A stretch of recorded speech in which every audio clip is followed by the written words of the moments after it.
Hello, my name is Dan Faschingbauer, and along with my wife Joanne, we would like to welcome you to LuLaRoe. Now in today's video, I'm going to show you how to ship multiple products sold to one person using Priority Shipment and ShippingEasy. So let's go over and find our Google Doc from our Facebook sale. In this case, it happens to be a Facebook album sale, but it could be a Facebook live sale. It doesn't matter. And we had 6 responses of people who filled out the form to buy something. So I will click on Responses tab, and then I want to create a spreadsheet from this form. So I'll click on this icon here, and it brings up a spreadsheet for me. Now what I like to do is I like to highlight the rows after I invoice people, so that's why they're yellow. So if you just click here, you'll select the whole row, and then you can come over here to the paint bucket, fill color, and then you can select the color, and I just select the yellow and it highlighted that. That's not necessary to move forward, but that's just what I do. And in some cases, the leading zeros get truncated from East Coast zip codes. So one thing you can do is scroll over to the right so you find your zip code area. In this case, I don't have any leading zeros here for my zip codes, but in case you did, what you do is just click the letter above that column to select it, and then come over here and click on Format, Number, and Plain Text, and you'll notice that it slid all these zip codes over to the left and slammed them up against this column here. And sometimes that'll save you some work after you import. It'll keep the leading zeros. Like I said, I don't have that issue today, but in case I did. In order for us to import this information into ShippingEasy, we need to create a CSV file of this spreadsheet. So to do that, we'll come up here and click on File, Download As, and we need it to be a comma separated value CSV. So click on that. And I'm using Google Chrome, so it downloaded it right here. Now what I'm going to do is I'm just going to move that file into a folder so that I know where it's at. So I just created a LuLaRoe CSV files folder. You can call it anything you want, or you can put this spreadsheet anywhere you want as long as you remember where it's at. So I'm just going to drag that into this area here, and I'm going to open up this spreadsheet in Excel. So I'll just double click on it, make sure that it looks okay. Sometimes I get an error when I first try to open it, and I'm not sure if that's an Excel error or what it is. If I try it again, it seems like it works. Well, so let me do it again.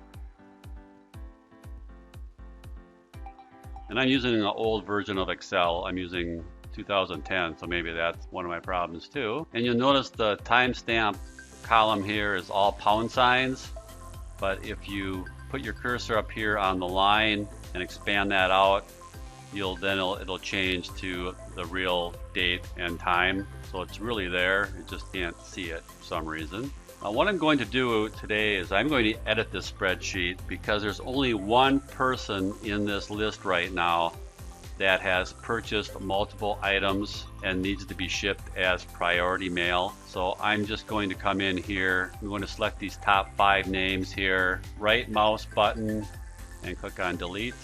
So then it only leaves me with one name. Another thing I'm going to do is this person has their maiden name in their name. I'm going to take that out.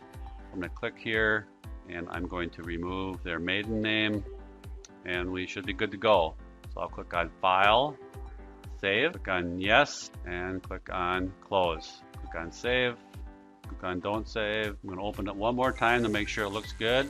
Make sure it's saved correctly, and it did. So now let's go over to ShippingEasy and log into our account, and we'll click on Orders. Come down here and click on Upload Orders. Now we're going to browse our local computer and find that CSV file that we just downloaded and modified. So in my case, it's in LuLaRoe CSV files, and here's the CSV spreadsheet. So I'll click on that, put it in right here, and click on Upload File. Now we have to map fields in our CSV file to our ShippingEasy field. And one of the criteria is that you have to have an order number. And if there's a star here, meaning has to be filled in. What I'm going to do is I'm just going to use the timestamp column of the spreadsheet as my order number. And none of these other things are required or starred. So I'm just going to leave them. The item description is starred, so you have to put in for that. So I selected the item description from my spreadsheet, and I kept scrolling down. And then for the full name, I'm using the Facebook name that I have in my spreadsheet. And then for address, I'm using the shipping address. Got city, got the state, we got the zip. And this is pretty important here too, their email address, because ShippingEasy will send them an email with their tracking number if you have this in here. Scrolling down, it's a good idea to save this configuration then, so for next time it automatically loads up this way. I would just put in LuLaRoe orders. I'm not going to put anything in here today because I've already saved this information from previous runs. So I can just click on continue. The spreadsheet uploaded right here.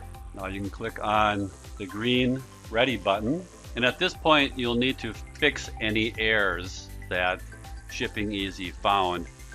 In my case, ShippingEasy did not find any errors, but if it did, these text areas here would be changed the color to gold text, and they'd have a little explanation point by them, meaning that they needed to be updated. And how you would update them is you just click on it, and then it brings up an editing form and you can change it. But as I go across here, I check the first name, the last name looks right, there's an address, there's an email, and there's an item name. So it looks like I have all the information that I need, so that looks good.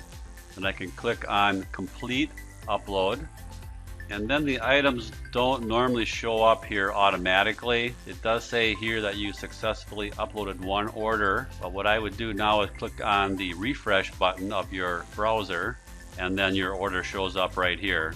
Now at this point, you would batch a lot of the orders that had the same shipping type, but I'm not going to do that today because I only have one order for this shipping type. So I'm just going to select that order, click the box to select it, come up here and click on Create Shipments, and you'll notice here that you got a little orange circle here with 1, meaning that you have one shipment waiting. So click on Shipments. So in this case, we're going to be shipping in a priority mail box. So I just select from the list. My carrier is going to be USPS. It's going to be priority mail. And I selected package. I went all the way down to the bottom here and selected package. And then I put in my weight in pounds and ounces. And I measured the box, put in the length, width, and height of the box. And it's automatically covered for $100 worth of insurance. And I am going to save my carrier selections for future use. So I'm going to click on this, put in a name here, call it Priority LuLaRoe. I'm not going to make it my default because we don't normally ship this way, but if you did, you would just click this button here to make it your default. Click on Save. So now that should have put that in here, and it did. It took it as a Priority LuLaRoe. So now I have two options. I have First Class LuLaRoe and Priority LuLaRoe. So now I'll just click on Print Later. And then ShippingEasy automatically checks your account to see if you have enough money in your account. And if you don't, you'll have to add some. So I'll add $50. Click on Purchase. I'm going to come back up here and click on Shipments. And then you'll see here it says Ready to Print. Click here. And then all you would do is select your order and click on Print. Or if you had a batched order, you could select Print All and click on Labels. Now, I'm not going to do that in this video right now because I'm using my jack for my headphone, so I have to disconnect my USB port headset and then connect up my Dymo label writer and print my label. So that's how you would take your LuLaRoe spreadsheet, import it into ShippingEasy, and create a label. I hope you found that useful, and we'll see you in the next video. Bye for now.